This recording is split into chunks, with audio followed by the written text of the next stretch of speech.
Hi everyone, welcome to Tamil யுதரம். வாங்க இன்னைக்கு கரண்ட் அஃபேர்ஸ் பார்ப்போம். ஃபஸ்ட்டு வந்து பார்த்திங்கன்னா இன்டர்நேஷ்னல் நியூஸ் பார்ப்போம். இன்டர்நேஷ்னல் நியூஸில் எம்சிக்யூ பார்ப்போம். ஃபஸ்ட் கொஷின் பாருங்கள்.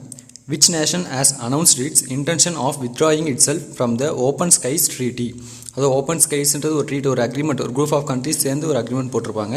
அதுலேருந்து ஒரு கண்ட்ரி மட்டும் வந்து பார்த்திங்கன்னா நாங்கள் வெளியே வர போகிறோம் அப்படின்னு சொல்லிட்டு அனௌன்ஸ் பண்ணியிருக்காங்க. அது என்ன கண்ட்ரி அப்படின்னு சொல்லிட்டு கொஷின் கேட்டிருக்காங்க. அது என்ன கண்ட்ரி அப்படின்றது வந்து பாருங்கள். என்ன ஆன்சர் அப்படின்னு சொல்லிட்டு பார்த்தீங்கன்னா யுனைடெட் ஸ்டேட்ஸ் தான் என்ன பண்ணுறாங்க அப்படின்னு சொல்லிட்டு பார்த்தீங்கன்னா இந்த ஓப்பன் ஸ்கைஸ் ட்ரீட்டிலேருந்து வெளியே வர போகிறதா வந்து சொல்லியிருக்காங்க. இதை வந்து யார் அனௌன்ஸ் பண்ணாங்க அப்படின்னு சொல்லிட்டு பார்த்தீங்கன்னா Donald Trump, US president Donald Trump தான் வந்து பார்த்தீங்கன்னா அனௌன்ஸ் பண்ணியிருக்காங்க. அவங்க வந்து ரஷ்யா கூட இருந்து வெளியே வர போகிறதா ஓப்பன் ஸ்கைஸ் ட்ரீட்டில் வந்து பார்த்தீங்கன்னா இண்டிவிஜுவல் கண்ட்ரிஸ் வந்து பார்த்தீங்கன்னா வெவ்வேறு கண்ட்ரி கூட வந்து இந்த ட்ரீட்டி வந்து சைன் பண்ணியிருப்பாங்க. அதில் ரஷ்யா கூட இருந்து நாங்கள் வெளியே வர போகிறதா வந்து பார்த்தீங்கன்னா சொல்லியிருக்காங்க. இந்த ரஷ்யா வந்து பார்த்தீங்கன்னா கிட்டத்தட்ட ரஷ்யாவும் யூஎஸும் வந்து பார்த்தீங்கன்னா 18 வருஷமாக வந்து பார்த்தீங்கன்னா இந்த ட்ரீட்டி வந்து ஒன்றா இருந்துட்டு வந்திருக்காங்க. கிட்டத்தட்ட வந்து பார்த்தீங்கன்னா இது ஃபஸ்ட்டு எப்போ சைன் பண்ணாங்க அப்படின்னு சொல்லிட்டு பார்த்தீங்கன்னா January 1, 2002 வந்து பார்த்தீங்கன்னா சைன் பண்ணுது. இதில் மொத்தம் எத்தனை சிக்னரிட்டிஸ் இருக்காங்க, எத்தனை கண்ட்ரிஸ் இருக்குது அப்படின்னு சொல்லிட்டு பார்த்தீங்கன்னா 35 கண்ட்ரிஸ் இருக்குது. முக்கியமாக வந்து எது அப்படின்னு சொல்லிட்டு பார்த்தீங்கன்னா Russia, US, UK, German, France, Canada, Spain, Portugal, Italy and Greece எல்லாமே வந்து இருக்குது அப்படின்னு சொல்லிட்டு சொல்லியிருக்காங்க. இந்த ஓப்பன் ஸ்கை ஸ்ட்ரீட்ன்றது என்ன அப்படின்னு சொல்லிட்டு பார்த்தீங்கன்னா இந்த எத்தனை கண்ட்ரிஸ்லாம் சைன் பண்ணியிருக்காங்களோ அந்த கண்ட்ரிஸோட வான்வெளியில் வந்து பார்த்திங்கன்னா மற்ற கண்ட்ரிஸோட விமானங்கள் போயிட்டு வந்து பார்த்திங்கன்னா அவங்கள வந்து மானிட்டர் பண்ணலாம். ஏதாவது வந்து பார்த்திங்கன்னா வெப்பன்ஸ் வந்து முறைகேடாக வந்து பார்த்திங்கன்னா இது பண்ணுறாங்களா, தயாரிக்கிறாங்களேன்றதெல்லாம் வந்து பார்த்திங்கன்னா அவங்க வந்து சர்வேலன்ஸ் பண்ணலாம் அப்படின்ற மாதிரி வந்து பார்த்திங்கன்னா ஒரு ட்ரீட் தான் இது. இதில் வந்து பார்த்திங்கன்னா ரஷ்யா கொடுக்குற ட்ரீட்லேருந்து யூஎஸ் வெளியே வரப்போகிறதா வந்து சொல்லியிருக்காங்க. இதில் வந்து ஒரே ஒரு கண்ட்ரி எது அப்படின்னு சொல்லி பார்த்தீங்கன்னா கிர்கிஸ்தான் கண்ட்ரி மட்டும் தான் வந்து பார்த்திங்கன்னா இந்த ஓப்பன் ஸ்கைஸ் ட்ரீட்டியை வந்து பார்த்திங்கன்னா சைன் பண்ணிட்டு இது வரைக்கும் வந்து பார்த்திங்கன்னா ரேட்டிஃபை பண்ணாமல் இருக்குது அப்படின்னு சொல்லிட்டு சொல்லியிருக்காங்க. நெக்ஸ்ட் கொஸ்டின் பாருங்கள். The World Bank announced emergency operations worth to 100 developing countries over a 15-month period to fight the deadly coronavirus சொல்லிட்டு கேட்டிருங்க. அது வந்து பார்த்தீங்கன்னா வேர்ல்டு பேங்க் வந்து ஒரு எமர்ஜென்சி ஆப்ரேஷனுக்காக ஒரு அமௌண்ட் வந்து பார்த்தீங்கன்னா ஒதுக்கியிருக்காங்க. எத்தனை கண்ட்ரிக்கு அப்படின்னு சொல்லிட்டு பார்த்தீங்கன்னா 100 டெவலப்மெண்ட் வளர்ந்து வரக்கூடிய 100 நாடுகளுக்கு வந்து ஒதுக்கியிருக்காங்க. எவ்வளோ பீரியடுக்கு அப்படின்னு சொல்லிட்டு பார்த்தீங்கன்னா 15 மாதம் 15 மந்த் பீரியடுக்கு வந்து இது பண்ணியிருக்காங்க. எதுக்காகனா கொரோனா அந்த டெட்லி வைரஸ் வந்து பார்த்தீங்கன்னா ஃபைட் பண்ணுறதுக்காக அப்படின்னு சொல்லிட்டு சொல்லியிருக்காங்க. அதுக்கான ஆன்சர் என்ன அப்படின்னு சொல்லிட்டு பாருங்கள். $160 billion, அதாவது $160 billion தான் வந்து பார்த்தீங்கன்னா வேர்ல்டு பேங்க் வந்து எமர்ஜென்சி ஆப்ரேஷனுக்காக 100 டெவலப்பிங் கண்ட்ரிஸ்க்கு வந்து பார்த்தீங்கன்னா அனௌன்ஸ் பண்ணியிருக்காங்க. கொடுக்க போகிறத வந்து அனௌன்ஸ் பண்ணியிருக்காங்க. டெட்லி அந்த கொரோனா வைரஸுக்கு எதிராக வந்து ஃபைட் பண்ணுறதுக்காக. வேர்ல்டு பேங்கோட பிரசிடென்ட் வந்து யார் அப்படின்னு சொல்லி பார்த்தீங்கன்னா டேவிட் மால்பஸ். நெக்ஸ்ட் கொஸ்டின் பாருங்கள். Which country become the second largest producer of personal protective equipment in the world? PPE kit அப்படின்னு சொல்லிட்டு சொல்லுவாங்க. அது பர்சனல் ப்ரொடக்டிவ் எக்யூப்மெண்ட். அதாவது வந்து பார்த்தீங்கன்னா இந்த கொரோனா பேண்டமிக்னால வந்து பார்த்தீங்கன்னா இந்த டாக்டர்ஸ் எல்லாமே வந்து பார்த்தீங்கன்னா இந்த PPE கிட் போட்டு தான் வந்து பார்த்தீங்கன்னா ஒர்க் பண்ணணும் அப்படின்னு சொல்லி ரொம்ப இது மாதிரி கண்டெய்ன்மெண்ட் ஜோனில் இருக்கவங்க எல்லாருமே வந்து பார்த்தீங்கன்னா ஃபஸ்ட் கேர் ஒர்க்கர்ஸ் எல்லாமே வந்து பார்த்தீங்கன்னா இந்த PPE கிட் போட்டு இருக்கணும் அப்படின்னு சொல்லிட்டு சொல்லுவாங்க. அதில் வந்து இப்போ செகண்ட் லார்ஜஸ்ட் ப்ரொடியூசராக எந்த கண்ட்ரி இருக்குது அப்படின்னு சொல்லிட்டு கேட்டிருக்காங்க. அதுக்கான ஆன்சர் என்ன அப்படின்னு சொல்லிட்டு பாருங்கள். இந்தியா தான் வந்து பார்த்திங்கன்னா second largest producer of personal protective equipment அப்படின்னு சொல்லிட்டு சொல்லலாம். அதாவது வந்து பார்த்தீங்கன்னா பிரைம் மினிஸ்டர் மோடி பேசும்போது வந்து கிட்டத்தட்ட வந்து பார்த்தீங்கன்னா 2 lakh மேலே வந்து பார்த்தீங்கன்னா PPE கிட்ஸ் வந்து இந்தியா வந்து இப்போ தயாரிச்சிட்டு இருக்காங்க. அந்த கொரோனா வந்த டைமில் வந்து பார்த்தீங்கன்னா ஒரு கிட் கூட நம்மகிட்ட இல்லை. ஆனால் இப்போ வந்து பார்த்தீங்கன்னா மேட் இன் இந்தியான்றது இவ்வளோ இதாக வந்திருக்கு அப்படின்னு சொல்லிட்டு சொல்லியிருக்காங்க. இதில் வந்து பார்த்தீங்கன்னா மொத்தம் இப்போ இந்தியா வந்து பார்த்தீங்கன்னா ஒரு நாளுக்கு வந்து 2,06,000 PPE கிட்ஸ் வந்து பார்த்தீங்கன்னா தயாரிக்கிறதா சொல்லியிருக்காங்க. Largest producer of PPE kits யார் அப்படின்னு எந்த கண்ட்ரி அப்படின்னு சொல்லிட்டு பார்த்தீங்கன்னா சைனா தான் வந்து பார்த்தீங்கன்னா PPE கிட்ஸ் அதிகமாக தயாரிக்கிற நாடாக இருக்குது உலகத்தில். அடுத்து 2வது இடத்துல யார் இருக்காங்க அப்படின்னு சொல்லிட்டு பார்த்தீங்கன்னா இந்தியா இருக்காங்க. இந்த PPE கிட்னா அதில் என்னென்னலாம் இருக்கும் அப்படின்னு சொல்லிட்டு பார்த்தீங்கன்னா க்ளவுஸ், ஷூ கவர், ஐ ஷீல்டு இருக்கும், மாஸ்க், அப்புறம் வந்து பார்த்தீங்கன்னா ஓவரால் பாடியை கவர் பண்ணுற ஒரு கவுன் வந்து இருக்கும் அப்படின்ற மாதிரி வந்து பார்த்தீங்கன்னா சொல்லியிருக்காங்க. நெக்ஸ்ட் கொஸ்டின் பாருங்கள். Which of the following country has ordered its flag to be flown at off staff over the next 3 days due to COVID-19? அதாவது பார்த்தீங்கன்னா ஒரு கண்ட்ரி வந்து என்ன அனௌன்ஸ் பண்ணியிருக்காங்க அப்படின்னு சொல்லிட்டு பார்த்தீங்கன்னா அவங்களோட ஃப்ளாக் தேசிய கொடி வந்து பார்த்தீங்கன்னா அரைக்கம்பத்தில் பறக்க விடப்படும் அப்படின்னு சொல்லிட்டு சொல்லியிருக்காங்க அடுத்த 3 நாட்கள். எதுக்காக அப்படின்னு சொல்லிட்டு பார்த்தீங்கன்னா இந்த COVID-19 பேண்டமிக்னால அந்த ஒரு பீரியடுக்காக வந்து பார்த்தீங்கன்னா 3 நாள் வந்து பார்த்தீங்கன்னா அவங்களோட தேசிய கொடியை வந்து அரை கம்பத்தில் வந்து ஆஃப் ஸ்டாஃபில் வந்து பார்த்தீங்கன்னா பறக்க விட போகிறதா வந்து சொல்லியிருக்காங்க. அது என்ன கண்ட்ரி அப்படின்னு சொல்லிட்டு கொஸ்டின் கேட்டிருக்காங்க. அதுக்கான ஆன்சர் என்ன அப்படின்னு சொல்லிட்டு பாருங்கள். USA, United States of America தான் வந்து பார்த்தீங்கன்னா என்ன பண்ணியிருக்காங்க அப்படின்னு சொல்லிட்டு பார்த்தீங்கன்னா நெக்ஸ்ட் 3 டேஸ்க்கு வந்து பார்த்தீங்கன்னா அரை கம்பத்தில் வந்து பறக்க விட போகிறதா தேசிய கொடி வந்து சொல்லியிருக்காங்க. எதுக்காக அப்படின்னு சொல்லிட்டு வந்து பார்த்தீங்கன்னா இந்த COVID-19 டெத் மட்டுமே வந்து பார்த்தீங்கன்னா அமெரிக்காவில் கிட்டத்தட்ட 95,000 வந்து பார்த்தீங்கன்னா தாண்டி போயிருக்கு. அது வந்து பார்த்தீங்கன்னா 2 lakhs வரைக்கும் வரதுக்கான வாய்ப்புகள் வந்து அதிகமாக இருக்குது. அமெரிக்காவில் டெத்ஸ் மட்டுமே வரதுக்கான வாய்ப்புகள் அப்படின்னு சொல்லிட்டு அது வந்து போன மந்த் ஸ்டார்டிங்கில் வந்து பார்த்தீங்கன்னா டொனால்ட் ட்ரம்பே வந்து சொல்லியிருந்தார் 2 lakhக்குள்ளே இந்த டெத்தை வந்து கண்ட்ரோல் பண்ணாலே ஒரு பெரிய விஷயமா இருக்கும் அமெரிக்காவில் அப்படின்ற மாதிரி. இப்போ வந்து பார்த்தீங்கன்னா 95,000 சர்பாஸ் பண்ணி தாண்டி போயிட்டுருக்காது. அடுத்து பாருங்கள் நேஷ்னல் நியூஸில் ஃபஸ்ட் கொஷின் பாருங்கள். The center has announced how much compensation for the families of those who died during the devastating cyclone Amphan. அது வெஸ்ட் பெங்கால் அண்ட் ஒடிசாவில் வந்து பார்த்திங்கன்னா அம்பன் அப்படின்ற புயல் வந்து பார்த்திங்கன்னா பயங்கரமான சேதத்தை ஏற்படுத்தி நிறைய உயிரிழப்புகள் வந்து கிட்டத்தட்ட 80க்கும் மேற்பட்டவர் வந்து பார்த்திங்கன்னா உயிரிழந்திருக்காங்க. இதில் வந்து பார்த்திங்கன்னா பிரைம் மினிஸ்டர் நரேந்திர மோடியும் மம்தா பானர்ஜியும் பார்த்திங்கன்னா ஒரே ஃப்ளைட்டில் வந்து பார்த்திங்கன்னா அந்த இது வந்து அந்த சேதாரத்தை எல்லாமே வந்து பார்த்துருக்காங்க எந்த அளவு இருக்குது அப்படின்னு சொல்லிட்டு. அதுக்கப்புறம் வந்து பார்த்திங்கன்னா மோடி வந்து பத்திரிகையாளர்களை சந்திக்கும் போது வந்து பார்த்திங்கன்னா ஒரு அனௌன்ஸ்மெண்ட் வந்து கொடுத்தாரு. அவங்களுக்கு வந்து பார்த்திங்கன்னா ஒரு காம்பன்சேஷன் கொடுக்க மாதிரி இறந்தவங்களுக்கு அது எவ்வளோ அமௌண்ட் அப்படின்னு சொல்லிட்டு கொஸ்டின் கேட்டிருக்காங்க. அதுக்கான ஆன்சர் பாருங்கள். அதுக்கு ஆன்சர் வந்து பார்த்திங்கன்னா 2 lakhs. அதாவது வந்து பார்த்திங்கன்னா இந்த சைக்ளோன் அம்பன் மூலியமாக இறந்தவங்களுக்கு வந்து பார்த்திங்கன்னா 2 லட்சம் ரூபாய் வந்து பார்த்திங்கன்னா ஒரு குடும்பத்தோட அவங்களோட இறந்தவங்களோட குடும்பத்துக்கு வந்து கொடுக்க போகிறதா வந்து சொல்லியிருக்காங்க. அது போக பார்த்தீங்கன்னா அதில் வந்து பார்த்தீங்கன்னா சிவியராக டிசீஸ் ஆனவங்க ரொம்ப பாதிப்படைஞ்சவர் ரொம்ப அடிப்பட்டவங்களுக்கு வந்து பார்த்தீங்கன்னா 50,000 வந்து பார்த்தீங்கன்னா ஒரு குடும்பத்துக்கு கொடுக்க போகிறதா வந்து பார்த்தீங்கன்னா சொல்லியிருக்காங்க. நெக்ஸ்ட் கொஸ்டின் பாருங்கள். Recently FM of India announced in the Atmanirbhar Bharat package that there is no global tender for government tenders up to 200 crores. Which rules are being changed by the government for this implementation. இது என்ன question அப்படின்னு சொல்லிட்டு பார்த்தீங்கன்னா ரீசெண்டாக வந்து பார்த்தீங்கன்னா ஒரு 5 days வந்து பார்த்தீங்கன்னா இந்த ஆத்மநிர்பார் பாரத் அப்படின்னு சொல்லிட்டு ஃபினான்ஸ் மினிஸ்டர் நிர்மலா சீதாராமன் வந்து பார்த்தீங்கன்னா அனௌன்ஸ் பண்ணுறாங்க. ஒரு சர்டைன் பேக்கேஜஸ் வந்து பார்த்தீங்கன்னா அனௌன்ஸ் பண்ணுறாங்க. இந்த செக்டருக்கு எவ்வளோ அமௌண்ட் கொடுக்கணும், எவ்வளோ ரெடியூஸ் பண்ணுறோம், TDSலாம் ரெடியூஸ் பண்ணுறோம் அப்படின்னு சொல்லிட்டு. அதில் வந்து பார்த்தீங்கன்னா முக்கியமாக ஒன்று சொல்லியிருந்தாங்க, குளோபல் டெண்டர் வந்து அலோவ் பண்ண மாட்டாங்க 200 crores வரைக்கும் அப்படின்னு சொல்லிட்டு. அது எந்த ரூலை சேஞ்ச் பண்ணி அது வந்து பண்ணியிருக்காங்க அப்படின்னு சொல்லிட்டு கேட்டிருக்காங்க. அதுக்கான ஆப்ஷன் பாருங்கள். அதுக்கான ஆன்சர் வந்து என்ன அப்படின்னா GFR 2017. இந்த GFR 2017 அப்படின்ற இதுதான் பண்ணியிருக்காங்க. GFRனா ஜென்ரல் ஃபினான்ஷியல் ரூல்ஸ் அப்படின்றத வந்து பார்த்தீங்கன்னா இந்த GFR ஜென்ரல் ஃபினான்ஷியல் ரூல்ஸ் 2017 தான் அமெண்ட் பண்ணியிருக்காங்க. இது என்ன அப்படின்னு சொல்லிட்டு வந்து பார்த்தீங்கன்னா 200 crores வரைக்கும் வந்து பார்த்திங்கன்னா என்னென்ன வேல்யூஸில் குட்ஸ் அண்ட் சர்வீசஸ் எல்லாமே வந்து பார்த்திங்கன்னா இந்தியா வந்து இப்போ ஏதாவது ஒன்று தயாரிக்கணும் அப்படின்னா அதுக்கு வந்து டெண்டர் விடுவாங்க. அந்த டெண்டர் வந்து பார்த்திங்கன்னா வெளிநாட்டு முதலீடுகளும் வந்து பார்த்திங்கன்னா நிறைய வந்து ஏற்கப்பட்டு இருந்துச்சு. இப்போ வந்து பார்த்திங்கன்னா அந்த 200 crores வரைக்கும் இருக்க goods and service values produce பண்ணுறதுக்கு வந்து பார்த்திங்கன்னா ப்ரொக்யூர் பண்ணுறதுக்கு குளோபல் டெண்டர்ஸ் வந்து டிசோலோ பண்ணியிருக்காங்க. ஒன்லி லோக்கல் டெண்டர்ஸ், அதாவது இந்தியாவுக்குள்ளே இருக்க நிறுவனங்கள் மட்டும்தான் வந்து பார்த்திங்கன்னா 200 கோடி ரூபாய் வரைக்கும் இருக்க அந்த குட்ஸ் அண்ட் சர்வீஸ் ப்ரொக்யூர்மெண்ட் வந்து பார்த்திங்கன்னா இவங்க தான் வந்து எடுக்க போகிறாங்க. இந்தியாவில் இருக்க லோக்கல் டெண்டர்ஸ் தான் கொடுக்க போகிறோம் அப்படின்னு சொல்லியிருக்காங்க. இது வந்து எதில் அனௌன்ஸ் பண்ணாங்க அப்படின்னு சொல்லிட்டு பார்த்தீங்கன்னா இந்த ஆத்மநிர்பார் பாரத் அபியான் அப்படின்ற ஸ்கீம்ஸ் கீழே தான் வந்து பார்த்தீங்கன்னா இது எல்லாமே வந்து அனௌன்ஸ் பண்ணியிருக்காங்க. அது என்ன எதை சேஞ்ச் பண்ணி சொல்கிறாங்க அப்படின்னு சொல்லிட்டு பார்த்துக்கோங்க. General financial rules 2017. Next question பாருங்கள்.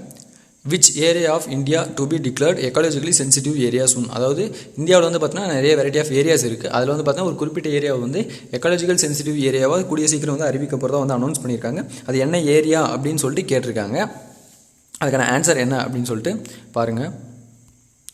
வெஸ்டர்ன் காட்ஸ் அப்படின்ற ஏரியா தான் வந்து பார்த்திங்கன்னா எக்காலஜிக்கல் சென்சிட்டிவ் ஏரியாவாக வந்து பார்த்தீங்கன்னா கூடிய சீக்கிரம் வந்து அறிவிக்க போகிறதா வந்து சொல்லியிருக்காங்க. என்ன காரணம் அப்படின்னு வந்து சொல்லிட்டு பார்த்தீங்கன்னா அங்கே வந்து பார்த்திங்கன்னா நிறைய வளங்கள் இருக்குது. அந்த வளங்கள் எல்லாமே பாதுகாக்கணும் அப்படின்றதுக்காக தான் சொல்லியிருக்காங்க. இந்த வெஸ்டர்ன் காட்ஸ் அப்படின்றது வந்து பார்த்திங்கன்னா நிறைய மாநிலங்களை வந்து கவர் பண்ணியிருக்கு.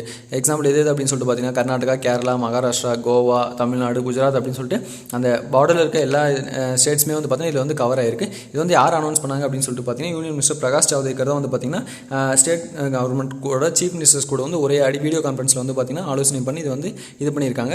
அது எல்லாமே வந்து பார்த்திங்கன்னா இந்த வெஸ்டர்ன் காட்ஸ் வந்து கூடிய சீக்கிரம் வந்து பார்த்திங்கன்னா எக்காலஜிக்கல் சென்சிட்டிவ் ஏரியாவாக அனௌன்ஸ் பண்ண போகிறாங்க. இப்போ எக்காலஜிக்கல் சென்சிட்டிவ் ஏரியாவாக அனௌன்ஸ் பண்ணிட்டாங்க அப்படின்னா அதில் வந்து என்னென்ன பண்ணணும் அப்படின்னு சொல்லி என்னென்ன ரெஸ்ட்ரிக்ஷன்ஸ் இருக்கும் அப்படின்னு சொல்லிட்டு பார்த்தீங்கன்னா மைனிங்க்கு தடை விதிப்பாங்க. தெர்மல் பிளான்ஸ் வந்து அமைக்கக்கூடாதுங்க. குவாரிஸ் எதுவுமே இருக்கக்கூடாது. அது மாதிரி இண்டஸ்ட்ரீஸ் எந்த ஒரு இண்டஸ்ட்ரியுமே கன்ஸ்ட்ரக்ட் பண்ணவோ செட்டப் பண்ணக்கூடாத நேரத்தில் அதுதான் எக்காலஜிக்கல் சென்சிட்டிவ் ஏரியா அப்படின்னு சொல்லுவாங்க. இதில் வந்து பார்த்தீங்கன்னா ஒரு ஹை லெவல் ஒர்க்கிங் குரூப் வந்து பார்த்திங்கன்னா இதில் வந்து ஆரம்பிச்சிருக்காங்க. இது எக்காலஜிக்கல் சென்சிட்டிவ் ஏரியாவாக இது பண்ணுறதுக்காக. அது வந்து யார் தலைமையில் அமைச்சிருக்காங்க அப்படின்னு சொல்லி பார்த்தீங்கன்னா டாக்டர் கஸ்தூரி ரங்கன் அவரோட தலைமையில் தான் வந்து பார்த்தீங்கன்னா ஒரு ஹை லெவல் ஒர்க்கிங் குரூப்பும் அமைச்சிருக்காங்க. அதையும் பார்த்துக்கோங்க. அடுத்து வந்து பார்த்திங்கன்னா ஸ்டேட் நியூஸ் வாங்க. ஸ்டேட் நியூஸில் ஃபஸ்ட் நியூஸ் பாருங்கள். which among the following states has allowed interstate movement of people. இதில் வந்து பார்த்திங்கன்னா எல்லா ஸ்டேட்ஸ்க்குமே வந்து பார்த்தீங்கன்னா இந்த லாக்டவுன் 4.0 சில ரெஸ்ட்ரிக்ஷன்ஸ் கொடுத்துருந்தாங்க. அதில் ஒரு ஸ்டேட்ஸ் வந்து பார்த்தீங்கன்னா ரொம்ப தீவிரமாக என்ன பண்ணியிருக்காங்கன்னா இன்டர்ஸ்டேட் மூவ்மெண்ட் வந்து அலோவ் பண்ணியிருக்காங்க. அதாவது அந்த ஒரு ஸ்டேட் இருக்குன்னா அந்த ஸ்டேட்டுக்குள்ளே வந்து பார்த்தீங்கன்னா எந்த இடத்துக்குனாலும் போகலாம், பாஸ் எல்லாமே தேவையில்லை அப்படின்ற மாதிரி ஒரு ஸ்டேட் வந்து அனௌன்ஸ் பண்ணியிருக்காங்க. அது என்ன ஸ்டேட் அப்படின்னு கொஸ்டின் கேட்டிருக்காங்க. அதுக்கான ஆன்சர் வந்து பாருங்கள் கர்நாடகா தான் வந்து பார்த்தீங்கன்னா இன்டர்ஸ்டேட் மூவ்மெண்ட் ஆஃப் பீப்புள் வந்து அலோவ் பண்ணியிருக்காங்க. அவங்க வந்து பார்த்தீங்கன்னா COVID-19 லாக்டவுனில் வந்து என்ன பண்ணியிருக்காங்க அப்படின்னு சொல்லிட்டு பார்த்தீங்கன்னா ஃபஸ்ட்டு வந்து பார்த்தீங்கன்னா ட்ராவலிங் இன்டர் டிஸ்ட்ரிக்ட் ட்ராவலிங்கே வந்து பார்த்தீங்கன்னா ஸ்டாப் பண்ணியிருந்தாங்க. இப்போ வந்து பார்த்தீங்கன்னா கர்நாடகா வந்து இன்டர்ஸ்டேட் ட்ராவல் வந்து அலோவ் பண்ணியிருக்காங்க. கர்நாடகா மாநிலத்துக்குள்ளே வந்து பார்த்தீங்கன்னா எங்கேனாலும் யாருனாலும் போய்க்கலாம் வந்துக்கலாம், பாஸ் வந்து தேவையில்லை, பாஸ் வந்து ரிக்கவர் ஆக தேவையில்லை அப்படின்ற மாதிரி வந்து பார்த்தீங்கன்னா சொல்லியிருக்காங்க. அவரோட ஸ்டாட்டிக் நியூஸ் ஒன்று பாருங்கள். அதில் பார்த்தீங்கன்னா கர்நாடகாவோட சீஃப் மினிஸ்டர் யார் அப்படின்னு சொல்லிட்டு பார்த்தீங்கன்னா BS எடியூரப்பா. பிஜேபி தான் ஆட்சியில் இருக்குது. BS எடியூரப்பா அவர் தான் பார்த்தீங்கன்னா சீஃப் மினிஸ்டர் இருக்கார். கேபிட்டல் வந்து பார்த்தீங்கன்னா பெங்களூர் தான் கர்நாடகாவோட கேபிட்டல். கர்நாடகாவோட கவர்னர் ஆளுநர் யார் அப்படின்னு சொல்லிட்டு பார்த்தீங்கன்னா வாஜ்பாய் வாலா. அடுத்து பார்த்தீங்கன்னா எக்கனாமி பொருளாதாரத்தில் ஃபஸ்ட் கொஸ்டின் பாருங்கள். What is the present repo rate? அதாவது நேற்று வந்து பார்த்தீங்கன்னா இந்த மானிட்டரி பாலிசி கமிட்டி வந்து முடிஞ்சது. அதில் வந்து பார்த்தீங்கன்னா ரெப்போ ரேட் எல்லாமே வந்து பார்த்தீங்கன்னா சேஞ்ச் பண்ணுறாங்க. திரும்பவும் வந்து பார்த்திங்கன்னா சேஞ்ச் பண்ணியிருக்காங்க. சேஞ்ச் பண்ணது வந்து பார்த்திங்கன்னா எவ்வளோ அப்படின்னு சொல்லிட்டு கேட்டிருக்காங்க. ஆன்சர் பாருங்கள். ஆன்சர் வந்து பார்த்திங்கன்னா ப்ரெசென்ட் ரெப்போ ரேட் எவ்வளோ அப்படின்னு சொல்லிட்டு பார்த்தீங்கன்னா 4% இருக்குது. அதாவது வந்து பார்த்திங்கன்னா 4.4% இருந்துச்சு ரெப்போ ரேட். அது வந்து பார்த்திங்கன்னா 4% வந்து குறைச்சிருக்காங்க. May 22 நடந்த மீட்டிங்கில் வந்து பார்த்தீங்கன்னா இது வந்து குறைச்சிருக்காங்க. 40 பேசிஸ் பாயிண்ட் குறைச்சிருக்காங்க. இப்போ ப்ரெசென்ட் ரெப்போ ரேட் எவ்வளோ அப்படின்னு சொல்லிட்டு பார்த்தீங்கன்னா 4%, 4%. அதே மாதிரி ரிவர்ஸ் ரெப்போ ரேட்டையும் குறைச்சிருக்காங்க. ரிவர்ஸ் ரெப்போ ரேட் எவ்வளோ அப்படின்னு சொல்லிட்டு பார்த்தீங்கன்னா 3.35% வந்து இருக்குது ரிவர்ஸ் ரெப்போ ரேட். மாதிரி மார்ஜினல் ஸ்டாண்டிங் ஃபெசிலிட்டி ரேட்டும் பேங்க் ரேட்டையும் குறைச்சிருக்காங்க. அது எவ்வளோ இருக்குது அப்படின்னு சொல்லிட்டு பார்த்தீங்கன்னா 4.25% வந்து இருக்குது. அதாவது இந்த அக்காமடேட்டிவ் ஸ்டாண்ட்ஸ் வந்து பார்த்தீங்கன்னா இந்த மானிட்டரி பாலிசி கமிட்டி எடுத்துவாங்க. அதாவது மானிட்டரி பாலிசி கமிட்டியில் வந்து பார்த்தீங்கன்னா 6 மெம்பர்ஸ் இருப்பாங்க. 3 ஃப்ரம் RBI சைடு. RBI சைட்லேருந்து பார்த்தீங்கன்னா 3 பேர் இருப்பாங்க. ஃபினான்ஷியல் சைட்லேருந்து பார்த்தீங்கன்னா 3 பேர் இருப்பாங்க. அதோட மானிட்டரி பாலிசி கமிட்டியோட ஹெட் யார் அப்படின்னு சொல்லி பார்த்தீங்கன்னா RBI கவர்னர் தான். இப்போ வந்து பார்த்தீங்கன்னா சக்திகாந்த் தாஸ் தான் ஹெட்டாக இருக்கார். இந்த மானிட்டரி பாலிசி கமிட்டியில் எப்படி வந்து பார்த்தா அந்த முடிவுகள் எடுப்பாங்க குறைக்கிறது அப்படின்னு சொல்லிட்டு பார்த்தீங்கன்னா ஓட் பேசிஸில் தான். மெஜாரிட்டி ஆஃப் ஓட் வந்து எதுக்கு இது பண்ணுறாங்க அப்படின்னு சொல்லிட்டு ஓட் பண்ணுறாங்களோ அது அந்த இதுதான் சொல்லியிருப்பாங்க. இதில் வந்து பார்த்தீங்கன்னா இந்த 40 பேசிஸ் பாயிண்ட் கட்டுக்கு வந்து பார்த்தீங்கன்னா 6 பேர் 5 பேர் வந்து ஆதரவு தெரிவித்தாங்க. அதனால் இது வந்து பார்த்தீங்கன்னா குறைச்சிருக்காங்க. இந்த ரேட்ஸ் எல்லாமே வந்து பார்த்துக்கோங்க, ரொம்ப முக்கியம் இது. அடுத்து பாருங்கள். அடுத்த டாபிக் என்ன அப்படின்னு சொல்லிட்டு மெர்ஜர்ஸ் அண்ட் அக்யூசேஷன்ஸ். இதில் வந்து பார்த்தீங்கன்னா ஃபஸ்ட் கொஸ்டின் பாருங்கள். American firm KKR has invested $1.5 billion for how much stake in Reliance Jio Platforms? அதாவது ரிலையன்ஸ் ஜியோ பிளாட்ஃபார்ம்ஸ் வந்து பார்த்தீங்கன்னா ரீசெண்டாக வந்து பார்த்தீங்கன்னா லாஸ்ட் 1 மந்த்தில் அவங்களோட ஸ்டேக்ஸ் வந்து பார்த்தீங்கன்னா வித்துட்டு வந்துட்டே இருக்காங்க. மேஜர் ஃபார்ம்ஸ், குளோபலாக மேஜராக இருக்க ஃபார்ம்ஸ் எல்லாமே வந்து பார்த்தீங்கன்னா அதை வந்து வாங்கிட்டு வந்துட்டே இருக்காங்க. அதில் ரீசெண்ட் அடிஷனாக வந்து பார்த்தீங்கன்னா இப்போ அமெரிக்கன் ஃபர்ம் KKR அப்படின்ற கம்பெனி வந்து பார்த்தீங்கன்னா $1.5 பில்லியன் வந்து பார்த்தீங்கன்னா கொஞ்சம் ஸ்டேக்ஸ் வந்து ரிலையன்ஸில் வாங்கியிருக்காங்க. அதோட ஸ்டேக் வாங்கின பர்சன்டேஜ் எவ்வளோ அப்படின்னு சொல்லிட்டு கேட்டிருக்காங்க. அதுக்கான ஆன்சர் பாருங்கள். 2.32%. KKR வந்து பார்த்தீங்கன்னா ரிலையன்ஸ் ஜியோவில் வந்து பார்த்தீங்கன்னா 2.32% ஸ்டேக் வந்து வாங்கியிருக்காங்க. அது வந்து பார்த்தீங்கன்னா இந்திய மதிப்பீட்டில் எவ்வளோ அமௌண்ட் அப்படின்னு சொல்லிட்டு பார்த்தீங்கன்னா 11,367 கோடி ரூபாய் வந்து பார்த்தீங்கன்னா இந்திய மதிப்பீட்டில் வந்து பார்த்தீங்கன்னா வாங்கியிருக்காங்க. இதுக்கு முன்னாடி வந்து பார்த்தீங்கன்னா எந்தெந்த கம்பெனிஸ் எல்லாமே வாங்கியிருக்காங்க அப்படின்னு சொல்லிட்டு பார்த்தீங்கன்னா ஃபேஸ்புக் வாங்கியிருந்தாங்க 9.9% வாங்கியிருந்தாங்க. சில்வர் லேக் வாங்கியிருந்தாங்க 1% வாங்கியிருந்தாங்க. அதேமாதிரி விஸ்டா எக்விட்டியும் வாங்கியிருந்தாங்க. அதேமாதிரி ஜென்ரல் அட்லாண்டிக் அப்படின்னு சொல்லிட்டு 4 மேஜர் கம்பெனிஸ் வந்து பார்த்தீங்கன்னா ஸ்டேக்ஸ் வாங்கியிருந்தாங்க. இப்போ 5th வந்து பார்த்தீங்கன்னா அமெரிக்கன் ஃபர்ம் KKR அப்படின்ற கம்பெனி வந்து பார்த்தீங்கன்னா 2.32% ஸ்டேக் வந்து வாங்கியிருக்கு. இது மொத்தம் பார்த்தீங்கன்னா ஜியோ பிளாட்ஃபார்ம்ஸோட ஈக்விட்டி வேல்யூ மொத்தம் எவ்வளோ அப்படின்னு சொல்லிட்டு பார்த்தீங்கன்னா 4,96,000 கோடி ரூபாய். அது வந்து 4,96,000 கோடி ரூபாய் ஈக்விட்டி வேல்யூ. அதோட என்டர்பிரைஸ் ஜியோவோட பிராண்ட் வேல்யூ எவ்வளோ அப்படின்னு சொல்லிட்டு பார்த்தீங்கன்னா 5,16,000 கோடி ரூபாய், 5.16 lakh crore வந்து இருக்குது அப்படின்னு சொல்லிட்டு சொல்லியிருக்காங்க. இந்த KKR அண்ட் கம்பெனியோட ஹெட் குவார்ட்டர்ஸ் எங்கே இருக்குது அப்படின்னு சொல்லி பார்த்தீங்கன்னா நியூயார்க், USA நியூயார்க் என்ற இடத்துல வந்து இருக்குது. அடுத்த டாபிக் பாருங்கள், அக்ரிமெண்ட், ஒப்பந்தங்கள். இதில் வந்து பார்த்தீங்கன்னா ஃபர்ஸ்ட் கொஸ்டின் பாருங்கள். Who signed MOU with ONGC to set up a joint venture company for renewable energy resources? அந்த renewable energyக்காக வந்து பார்த்தீங்கன்னா ONGC கூட இன்னொரு கம்பெனி வந்து இன்னொரு ஆர்கனைசேஷன் வந்து பார்த்தீங்கன்னா MOU மெமரண்ட் ஆஃப் அண்டர்ஸ்டாண்டிங் வந்து பார்த்தீங்கன்னா சைன் பண்ணியிருக்காங்க. அது எந்த கம்பெனி அப்படின்னு சொல்லிட்டு கேட்டிருக்காங்க. இது என்ன அப்படின்னு சொல்லிட்டு எந்த கம்பெனி அப்படின்னு சொல்லிட்டு கேட்டிருக்காங்க. அதுக்கான ஆன்சர் பாருங்கள், NTPC தான் வந்து பார்த்தீங்கன்னா ONGC கூட சேர்ந்து என்ன பண்ணியிருக்காங்க அப்படின்னு சொல்லி பார்த்தீங்கன்னா டைப் வச்சிருக்காங்க. எதுக்காக அப்படின்னு சொல்லிட்டு பார்த்தீங்கன்னா ரெனியூவபிள் எனர்ஜி பிஸ்னஸ்க்காக வந்து இது பண்ணுறதா வந்து சொல்லியிருக்காங்க. அவங்க என்ன பண்ணுறாங்க அப்படின்னு சொல்லி பார்த்தீங்கன்னா ஒரு ஆஃப்ஷோர் விண்ட், அதுக்கப்புறம் பார்த்தீங்கன்னா நிறைய ரெனியூவபிள் எனர்ஜி ப்ராஜெக்ட்ஸ் இந்தியாவில் ஓவர்சீஸ்லையும் வந்து பார்த்தீங்கன்னா எக்ஸ்ப்ளோர் பண்ண போகிறதா வந்து சொல்லியிருக்காங்க. E mobility, ESG, environmental social governments company ப்ராஜெக்ட்ஸும் எல்லாமே வந்து பார்த்தீங்கன்னா பண்ண போகிறதா சொல்லியிருக்காங்க. அது ரெண்டுத்தோட ஹெட் குவார்ட்டர்ஸுமே national thermal power corporation, ONGC oil and national gas corporation, இது எல்லாமே வந்து பார்த்தீங்கன்னா NTPC, ONGC ரெண்டுத்தோட ஹெட் குவார்ட்டர்ஸுமே வந்து பார்த்தீங்கன்னா எங்கே இருக்குது அப்படின்னு சொல்லிட்டு பார்த்தீங்கன்னா நியூ டெல்லியில் தான் வந்து இருக்குது. நெக்ஸ்ட் கொஸ்டின் பாருங்கள். Who has signed a memorandum of understanding with RZD International to explore opportunities for joint development of railways and other infrastructure projects in Asia, Africa and Latin America? அதாவது வந்து பார்த்தீங்கன்னா Indian organisation வந்து பார்த்தீங்கன்னா MOU sign பண்ணியிருக்காங்க, மெமரண்ட் of understanding வந்து பண்ணியிருக்காங்க RSD international கூட. எதுக்காக அப்படின்னு சொல்லிட்டு பார்த்தீங்கன்னா ரயில்வேஸில் வந்து பார்த்தீங்கன்னா நிறைய டெவலப்மெண்ட் கொண்டு வரதுக்காக என்னென்ன கண்ட்ரீஸில் அப்படின்னு சொல்லிட்டு பார்த்தீங்கன்னா ஏஷியா, ஆஃப்ரிக்கா அண்ட் லாட்டின் அமெரிக்காவில் வந்து பார்த்தீங்கன்னா இன்ஃப்ராஸ்ட்ரக்சர் ப்ராஜெக்ட்ஸ்க்காக வந்து பார்த்தீங்கன்னா ஒரு கம்பெனி சைன் பண்ணியிருக்காங்க, MOU சைன் பண்ணியிருக்காங்க RZD இன்டர்நேஷனல் கூட. அது என்ன கம்பெனி அப்படின்னு சொல்லிட்டு கேட்டிருக்காங்க, என்ன ஆர்கனைசேஷன் சொல்லிட்டு கேட்டிருக்காங்க. அதுக்கான ஆன்சர் என்ன அப்படின்னு சொல்லிட்டு பாருங்கள். இர்கான் அப்படின்றது தான் பார்த்தீங்கன்னா இர்கான் அப்படின்ற கம்பெனி, இர்கான் இன்டர்நேஷனல் லிமிடெட் அப்படின்ற கம்பெனி தான் வந்து பார்த்தீங்கன்னா RZD இன்டர்நேஷனல் கூட வந்து பார்த்தீங்கன்னா MOU சைன் பண்ணியிருக்காங்க. இந்த இர்கான் அப்படின்ற கம்பெனி என்ன அப்படின்னு சொல்லிட்டு பார்த்தீங்கன்னா இது வந்து ஒரு கவர்மெண்ட் ஆஃப் இந்தியா அண்டர்டேக்கிங் 100% வந்து பார்த்தீங்கன்னா மினிஸ்ட்ரி ஆஃப் ரயில்வேஸ் கீழே வருது. இந்த கம்பெனி வந்து பார்த்தீங்கன்னா இர்கான் இன்டர்நேஷனல் லிமிடெட் அப்படின்றது வந்து பார்த்தீங்கன்னா இந்த எதுக்காக அப்படின்னு சொல்லிட்டு பார்த்தீங்கன்னா ரயில்வேஸில் இன்ஃப்ராஸ்ட்ரக்சர் ப்ராஜெக்ட்ஸ் பண்ணுறதுல இது வந்து ஸ்பெஷலிஸ்ட். அதாவது டிரான்ஸ்போர்ட் இன்ஃப்ராஸ்ட்ரக்சரை வந்து டிரான்ஸ்போர்ட் பண்ணுறதுல ஒரு ஸ்பெஷலிஸ்ட் ஆர்கனைசேஷன் தான் இந்தியன் ரயில்வேஸ் கன்ஸ்ட்ரக்ஷன் லிமிடெட். அதுதான் Ircon, Indian railways construction limited அப்படின்றது தான் வந்து இர்கான். அது ஒரு இன்ஜினியரிங் அண்ட் கன்ஸ்ட்ரக்ஷன் ஆர்கனைசேஷன் அப்படின்னு சொல்லியிருக்காங்க. இது வந்து ஒரு பப்ளிக் செக்டர் அண்டர்டேக்கிங். எப்போ ஆரம்பிச்சாங்க அப்படின்னு சொல்லிட்டு பார்த்தீங்கன்னா 1976 1976 ஆரம்பிச்சிருக்காங்க. யார் ஆரம்பிச்சதுன்னா கவர்மெண்ட் ஆஃப் இந்தியா ஆரம்பிச்சிருக்காங்க. எந்த ஆக்டுக்கு இது ஆரம்பிச்சிருக்காங்க அப்படின்னு சொல்லி பார்த்தீங்கன்னா கம்பெனி ஆக்ட் 1956 தான் இந்த இர்கான் அப்படின்ற கம்பெனி வந்து பார்த்தீங்கன்னா ஆரம்பிச்சிருக்காங்க. இந்த இர்கான் அப்படின்ற கம்பெனியோட ஹெட் குவார்ட்டர்ஸ் எங்கே இருக்குது அப்படின்னு சொல்லி பார்த்தீங்கன்னா நியூ டெல்லியில் இருக்குது. இதோட சிஎம்டி யார், சேர்மன் அண்ட் மேனேஜிங் டைரக்டர் யார் அப்படின்னு சொல்லிட்டு பார்த்தீங்கன்னா எஸ்கே சௌத்ரி அப்படின்றவர் தான் இர்கான் கம்பெனியோட சேர்மன் அண்ட் மேனேஜிங் டைரக்டர். அடுத்து பாருங்கள் அப்பாயின்மெண்ட்ஸில் ஃபர்ஸ்ட் கொஸ்டின் பாருங்கள். Who is the new president of FICCI-FLO?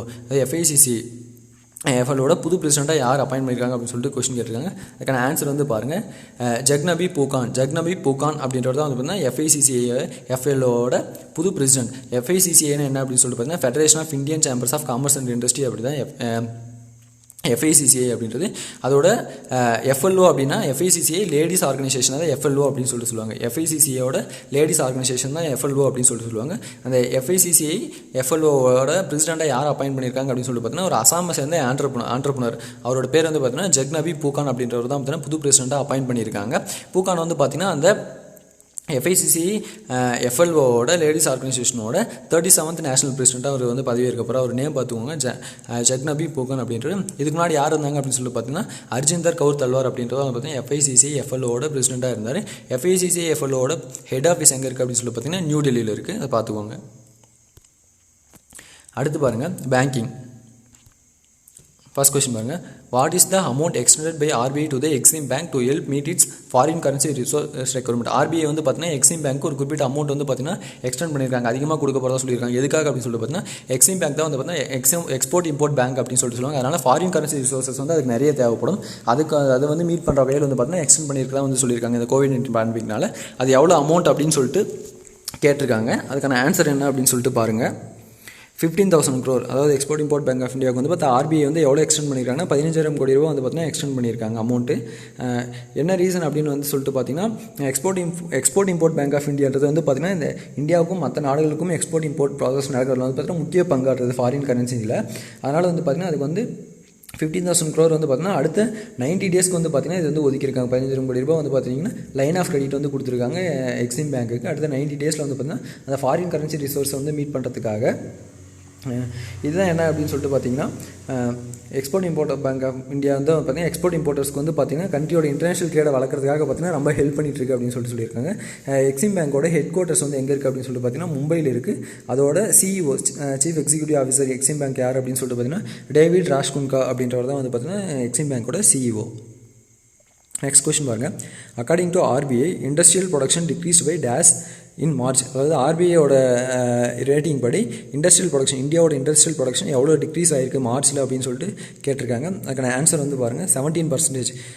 17% பார்த்தீங்கன்னா இண்டஸ்ட்ரியல் ப்ரொடக்ஷன் வந்து பார்த்தீங்கன்னா அதோட ப்ரொடக்ஷன் வந்து குறைஞ்சிருக்கு இந்த மார்ச்சில் அப்படின்னு சொல்லியிருக்காங்க. அது வந்து RBI கவர்னர் சக்திகாந்த் தாஸ் வந்து சொல்லியிருக்காரு.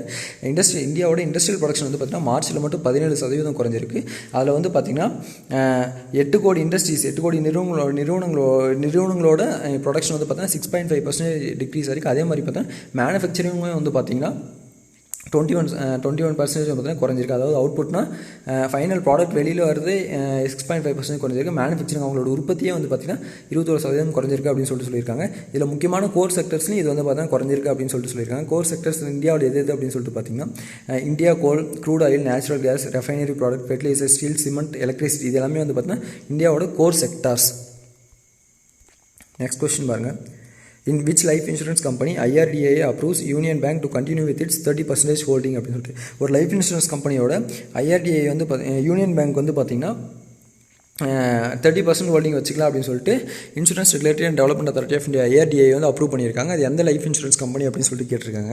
அதுக்கான ஆன்சர் பாருங்கள். India first life insurance. Union பேங்க்கும் யூனியன் பேங்க் வந்து பார்த்தீங்கன்னா இந்தியா ஃபர்ஸ்ட் லைஃப் இன்சூரன்ஸில் 30% ஹோல்டிங் வந்து வச்சுக்கலாம் அப்படின்ற மாதிரி வந்து சொல்லியிருக்காங்க. ஆனால் இதுக்கு முன்னாடி வந்து பார்த்தீங்கன்னா இந்தியா ஃபர்ஸ்ட் லைஃப் இன்சூரன்ஸ் வந்து பார்த்தீங்கன்னா யார் வச்சிருந்தாங்க அப்படின்னு சொல்லிட்டு பார்த்தீங்கன்னா ஆந்திரா பேங்க் தான் வந்து பார்த்தீங்கன்னா அந்த லைஃப் இன்சூரன்ஸ் கம்பெனி வந்து பார்த்தீங்கன்னா ஹோல்ட் பண்ணியிருந்தாங்க. இப்போ அந்த ஆந்திரா பேங்க்கும் கார்பரேஷன் பேங்க்கும் சேர்ந்து யூனியன் பேங்கோட மெர்ஜ் ஆனதுக்கப்புறம் வந்து பார்த்தீங்கன்னா யூனியன் பேங்க் அந்த இதை வந்து வச்சுக்க ஹோல்டிங் வந்து பார்த்தீங்கன்னா 30% ஹோல்டிங் வந்து பார்த்தீங்கன்னா வச்சுக்க போகிறதா சொல்லியிருக்காங்க இந்தியா ஃபர்ஸ்ட் லைஃப் இன்சூரன்ஸில். இப்போதைக்கு வந்து பார்த்தீங்கன்னா இந்தியாவில் வந்து இந்தியா ஃபர்ஸ்ட் லைஃப் இன்சூரன்ஸில் லார்ஜஸ்ட் ஷேர் ஹோல்டர் யார் அப்படின்னு சொல்லி பார்த்தீங்கன்னா பேங்க் ஆஃப் பரோடா தான். எவ்வளோ பர்சன்டேஜ் ஷேர் வச்சிருக்காங்க அப்படின்னு சொல்லி பார்த்தீங்கன்னா 44% ஷேர் வச்சிருக்காங்க. அடுத்து வந்து பார்த்தீங்கன்னா இவங்க யூனியன் பேங்க் 30% ஷேர் வந்து வச்சிருக்காங்க. யூனியன் பேங்கோட ஹெட் குவார்ட்டர்ஸ் எங்கே இருக்குது அப்படின்னு சொல்லிட்டு பார்த்தீங்கன்னா மும்பையில் இருக்குது. ஸ்டாட்டிக் பார்த்துக்கோங்க. யூனியன் பேங்கோட headquarters Mumbai. MD and CEO of union bank of India யார் அப்படின்னு சொல்லிட்டு பார்த்தீங்கன்னா ராஜ்கிரண் ராய் ராஜ்கிரண் ராய் அப்படிங்கிறது MD and CEO of union bank of India.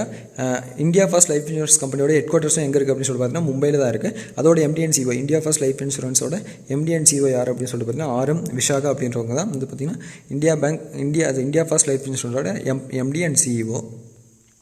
அடுத்து பாருங்கள் ஆப்டிடரி இறப்புகள். இப்போ ஃபர்ஸ்ட் கொஸ்டின் பாருங்கள்.